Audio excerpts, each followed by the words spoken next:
Welcome back. In today's video, we're going to be starting a whole new build series. Don't worry, we're not going to stop with the DeLorean yet. We still have a lot more planned for that, so stay tuned for that. But in today's video, we're going to be going over the brand new Maserati Biturbo build that we're doing. So let's get right to it.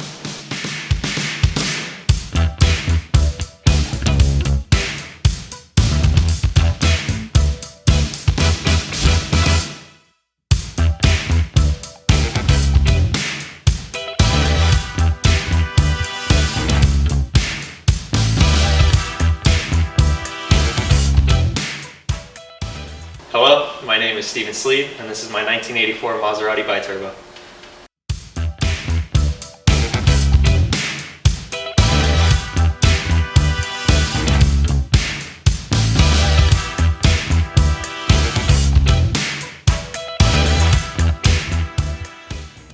So this car has quite a special sentiment to me, being that it was a childhood car for me.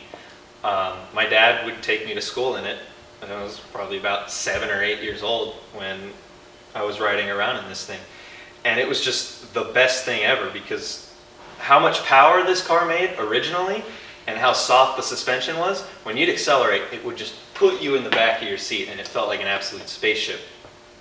So after some time growing up around this car, my dad started working for Steve, Ferrari Steve, and after time working with him, he ended up selling the car to Steve.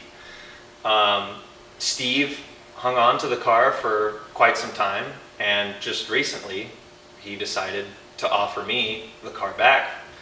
And I bought it, and we decided to put a different engine in it, since that was the primary reason why Maserati Biturbos were not that great. The original power plant in this car was a carbureted twin turbocharged V6. Turbos, good. Carburetors, good. The both together, not good.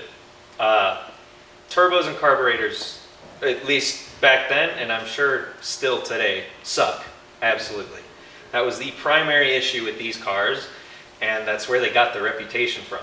Later on, when they became fuel injected, they were not that bad, but they already gained their bad reputation. So they never got back from that, really. Growing up, when Ferrari Steve acquired the car, I would still come down to the shop over the summer break. And Corey and I actually learned how to drive stick in this exact car. So for a while, this car was in storage by Ferrari Steve.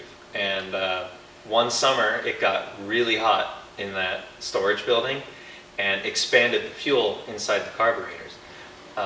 There was a pinhole that no one knew about in the carbs, and the fuel expanded, leaked out of the pinhole and into the engine.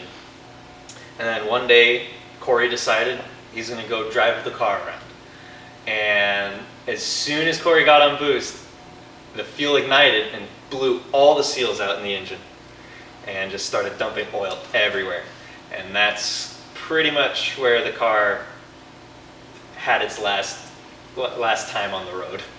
After that accident in 2013, it sat at Ferrari Steve's house for 8 years, acquiring dust, having rats live in it.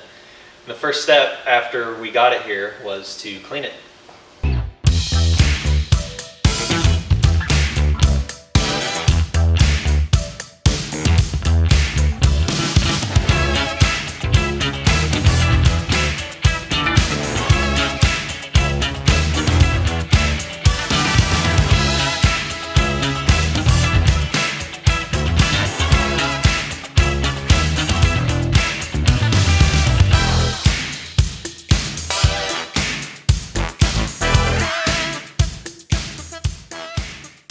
So after seeing Martin's Beams S14 and knowing its reliability and that it's been a proven engine, this is what we decided to put into the Maserati. A Beams 3SGE. And as you can see, it has a very wide engine bay, and that's because it was originally a V6 twin turbo. The only downside to using an inline 4, obviously, is it's not going to be a V6. It's going to be an inline single turbo. So the reason why I decided to go with the Beams engine is because it's lightweight, makes good, reliable power, and it is really cool. So that's going to be it for this episode. In episode 2, Martin is going to be putting the engine in for the very first time and trying to figure out where the engine placement is going to go. As you guys can see, there's a cross member with quite a bit of gap actually between the cross member and the steering rack that may have to be moved. We'll have to see. We were measuring some stuff up today, so we'll have to see that in the next episode, and we'll see you guys then.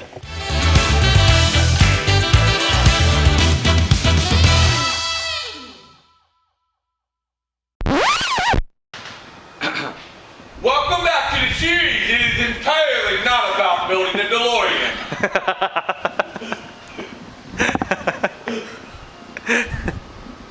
Okay.